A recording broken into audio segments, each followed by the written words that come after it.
Hello and welcome दोस्तों, welcome to my YouTube channel. तो दोस्तों आप देख सकते हैं मैंने BTC USD का चार्ट ओपन कर रखा है, यानी कि मैंने बिटकॉइन का चार्ट ओपन कर रखा है। लाइव मार्केट चल रहा है। तो आज की इस वीडियो में हम प्रेडिक्शन करने वाले हैं कि मार्केट की नेक्स्ट मूवमेंट क्या हो सकती है। यहाँ से मार्केट वापस ऊपर की तरफ मूवमेंट करेगा या वापस मार्केट इसी लोकेशन से नीचे की तरफ मूवमेंट करेगा।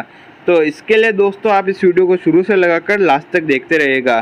तो सबसे पहले मैं इसके अंदर support and resistance area draw करूंगा और बाद में मैं इसकी नेक्स्ट मूवमेंट की बात करूंगा कि मार्केट की नेक्स्ट मूवमेंट क्या हो सकती है। तो चलिए दोस्तों मैं वीडियो को शुरू करता हूं।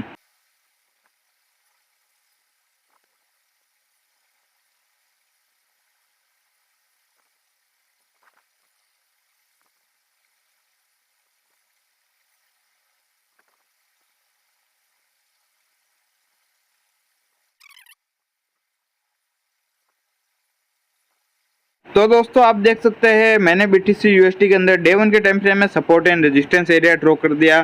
तो यहाँ पर आपको मैं सपोर्ट एंड रेजिस्टेंस एरिया बता देता हूँ। तो यहाँ पर अगर आप नीचे की तरफ देखते हैं तो यहाँ पर मैंने एक सपोर्ट एरिया ड्रॉ कर रखा है, जो कि यहाँ पर मार्केट ने यहाँ पर प्रीवियस टाइम में एक अच्छा सपोर्ट लिया था।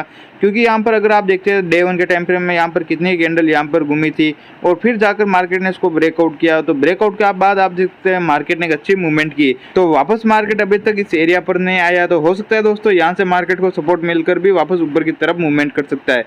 अगर हम यहाँ पर बात करते हैं रेजिस्टेंस एरिया की, तो यहाँ पर ऊपर की तरफ एक मैंने रेजिस्टेंस एरिया ड्रॉ कर रखा है, जो कि अगर आप देखते हैं तो यहाँ पर मार्केट ने मल्टीपल टाइम यहाँ पर रेजिस्टेंस लिया और जब मार्केट ने रेजिस्टेंस लिया तो मार्केट ने एक नीचे की तरफ इसने मूवमेंट की।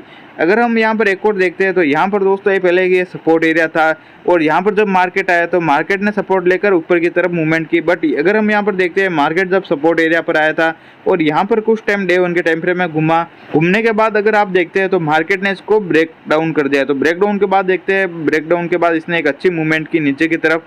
बट अगर हम यहाँ पर देखते हैं, यहाँ पर मैंने दो ट्रेन लाइन लगा रखी है, जो कि यहाँ पर नीचे की जो ट्रेन लाइन है सपोर्ट का काम कर रही है। तो अगर आप यहाँ पर देखेंगे मार्केट ने भी इस ट्रेन लाइन पर सपोर्ट लिया, क्योंकि अगर हम प्रीवियस टाइम में देखते हैं तो यहाँ पर भी मार्केट ने सपोर्ट लिया था, इसके बाद यहाँ पर मार्केट ने सपोर्ट लिया और आज भी मार्केट इस ट्रेन लाइन के पास आया था सपोर्ट एरिया पर और यहाँ पर मार्केट इस सपोर्ट एरिया पर सपोर्ट को टच करके वापस इसने एक अच्छी ऊपर की तरफ इसने मूवमेंट की।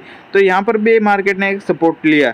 अगर हम ऊपर की तरफ देखते हैं तो यहाँ पर जो ट्रेन लाइन है रेजिस्टेंस का काम कर रही है और अगर आप देखते हैं तो यहाँ पर भी मार्केट ने इस ट्रेन लाइन के रेजिस्टेंस एरिया को बहुत ही अच्छी तरह से रेस्पेक्ट दी और जब मार्केट ने रेजिस्टेंस लिया तो मार्केट ने एक नीचे की तरफ इसने मूवमेंट की। तो आज के इस वीडियो में हम बात करेंगे अब मार्केट की नेक्स्ट मूवमेंट क्या होने वाली है। तो इसके लिए दोस्तों मैं चार्ट को जूम कर देता हूँ जिससे कि आपको क्लियर नजर आएगा।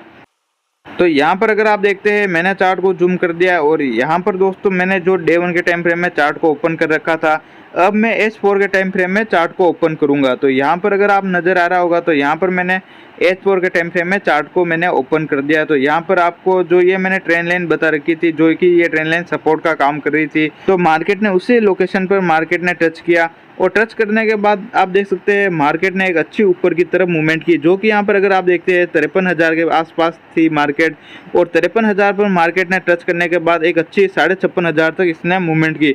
तो किसी ने अगर यहाँ पर एंट्री फाइंड की होगी, यहाँ पर बाई की एंट्री लगाई होगी तो एक अच्छा यहाँ तक एक अच्छा प्रॉफिट बुक किया होगा। तो यहाँ पर अगर मैं बताता हूँ अब मार्केट क्या मूवमेंट करने वाला, तो यहाँ पर हो सकता है दोस्तों मार्केट वापस इसकी नेक्स्ट मूवमेंट नीचे की तरफ देखने को मिलेगी। तो हो सकता है दोस्तों मार्केट नीचे की तरफ आता है, इस ट्रेन लाइन के सपोर्ट एरिया पर आता है और यहाँ पर मार्केट को सपोर्ट मिलता है तो वापस चांस होंगे ऊपर की तरफ। तो यहाँ पर अगर आप देखते हैं तो यहाँ पर भी मार्केट एक W पैटर्न क्रिएट कर सकता है। तो जो ये W पैटर्न की नेक लाइन है, अगर मार्केट इस एरिया पर आता है और इस नेक लाइन को मार्केट अगर ब्रेकआउट करता है तो ब्रेकआउट के बाद रीटेस्ट के बाद इसकी नेक्स्ट मूवमेंट जो ये रेजिस्टेंस एरिया है ऊपर का रेक्टेंगल से मैंने ड्रॉ कर रखा है, तो मार्केट की नेक्स्ट मूवमेंट दोस्तों हमें इस रेजिस्टेंस एरिया तक देखने को मिलेगी। तो यहाँ पर मैंने आपको एक और ट्रेन लाइन भी बता रखी है, जो कि यहाँ पर मार्केट के लिए रेजिस्टेंस का काम कर रही है। तो यहाँ पर दो रेजिस्टेंस एरिया है, एक तो ट्रेन लाइन का रेजिस्टेंस एरिया और दूसरा ये रेक्टेंगल का रेजिस्टेंस एरिया। तो मार्केट अगर यहाँ पर आता है और यहाँ पर मार्केट को दोनों रेजिस्टेंस एरिया से रेजिस्टेंस मिलता है तो वापस चांस होंगे इसी एरिया से नीचे की तरफ मूवमेंट करने के। तो ये तो हो गई दोस्तों, अगर रेजिस्टेंस एरिया तक मार्केट जाता है तो वहाँ तक इसकी नेक्स्ट मूवमेंट देखने को मिलेगी। बट मार्केट अगर नीचे की तरफ मूवमेंट करता है तो फिर इसकी नेक्स्ट मूवमेंट क्या होगी।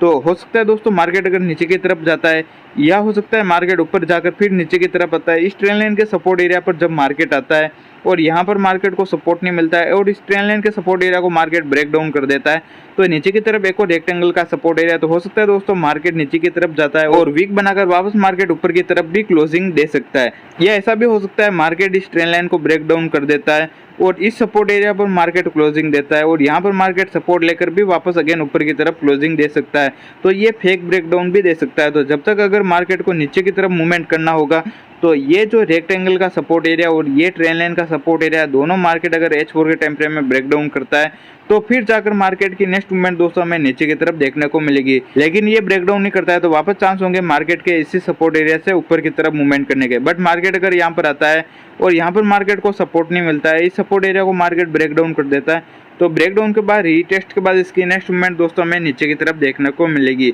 ये तो हो गई दोस्तों सपोर्ट एरिया मार्केट ब्रेकडाउन करता है। अगर मार्केट रेजिस्टेंस एरिया ब्रेकआउट करता है तो फिर इसकी नेक्स्ट मूवमेंट क्या होगी, तो यहाँ पर आपको मैंने बता रखा है, यहाँ पर दो रेजिस्टेंस एरिया है। एक तो ये रेक्टेंगल का रेजिस्टेंस एरिया बना हुआ है और साथ ही ये जो ट्रेंड लाइन का रेजिस्टेंस एरिया, तो यहाँ पर दो रेजिस्टेंस एरिया है। मार्केट अगर यहाँ पर आता है और यहाँ से मार्केट रिजेक्ट होता है तो वापस चांस होंगे नीचे की तरफ मूवमेंट करने के। बट मार्केट अगर बुलिश रहता है और यहाँ पर मार्केट आने के बाद इसको ब्रेकआउट कर देता है तो दोस्तों ब्रेकआउट के बाद रीटेस्ट के बाद इसकी नेक्स्ट मूवमेंट दोस्तों हमें और ऊपर की तरफ देखने को मिलेगी। तो मार्केट अगर रीटेस्ट करता है तो जो ये रेक्टेंगल का रेजिस्टेंस एरिया और ट्रेंड लाइन का रेजिस्टेंस एरिया पहले रेजिस्टेंस का काम कर रहे थे, तो ये बाद में ये सपोर्ट का काम करेगा। कब करेगा ये सपोर्ट का काम, जब मार्केट इसको ब्रेकआउट कर देगा। तो मार्केट जैसे इसको ब्रेकआउट कर देगा और वापस सपोर्ट एरिया पर आएगा, रीटेस्ट करेगा, जो कि यहाँ पर ट्रेंड लाइन का सपोर्ट एरिया, रेक्टेंगल का सपोर्ट एरिया, इन दोनों एरिया पर रीटेस्ट करेगा। तो रीटेस्ट के बाद इसकी नेक्स्ट मूवमेंट दोस्तों में और ऊपर की तरफ देखने को मिलेगी। तो अगर हम बात करते हैं ऊपर कहाँ पर एक अच्छा रेजिस्टेंस एरिया है, तो यहाँ पर अगर आप देख सकते हैं तो यहाँ पर मैंने एक ऊपर की तरफ एक रेजिस्टेंस एरिया ड्रॉ कर रखा है। तो रीटेस्ट के बाद इसकी नेक्स्ट मूवमेंट दोस्तों हमें इस रेजिस्टेंस एरिया तक देखने को मिलेगी। तो ये रेजिस्टेंस एरिया दोस्तों 71,500 से 74,000 के एरिया में बना हुआ है। तो मार्केट अगर यहाँ तक आता है और यहाँ पर मार्केट को रेजिस्टेंस मिलता है तो वापस चांस होंगे इस रेक्टेंगल के सपोर्ट एरिया तक मूवमेंट करने के। बट अगर हम देखते हैं मार्केट बुलिश रहता है और इस रेजिस्टेंस एरिया को मार्केट ब्रेकआउट कर देता है, तो ब्रेकआउट के बाद रीटेस्ट के बाद इसकी नेक्स्ट मूवमेंट दोस्तों में और ऊपर की तरफ देखने को मिलेगी। तो ये तो हो गई दोस्तों BTC USD के अंदर H4 के टाइम फ्रेम में एक सिंपल एनालाइज। अगर आपको हमारे व्हाट्सएप पर फ्री डिस्कशन ग्रुप में जुड़ना है तो उसकी लिंक मैंने वीडियो के डिस्क्रिप्शन में दे रखी है, तो आप मेरे व्हाट्सएप पर फ्री डिस्कशन ग्रुप में भी जुड़ सकते हो। वहाँ पर मैं डेली एनालाइज वगैरह सिग्नल वगैरह शेयर करता रहता हूँ। और अगर आपको हमारा वीडियो पसंद आया हो तो जल्दी से चैनल को सब्सक्राइब कर दो, वीडियो को लाइक कर दो, अपने दोस्तों के साथ शेयर कर दो और वीडियो पर कमेंट कर दो। और इस प्रकार क्रिप्टो मार्केट और फॉरेक्स मार्केट के रिगार्डिंग वीडियो देखते रहिए। थैंक यू दोस्तों।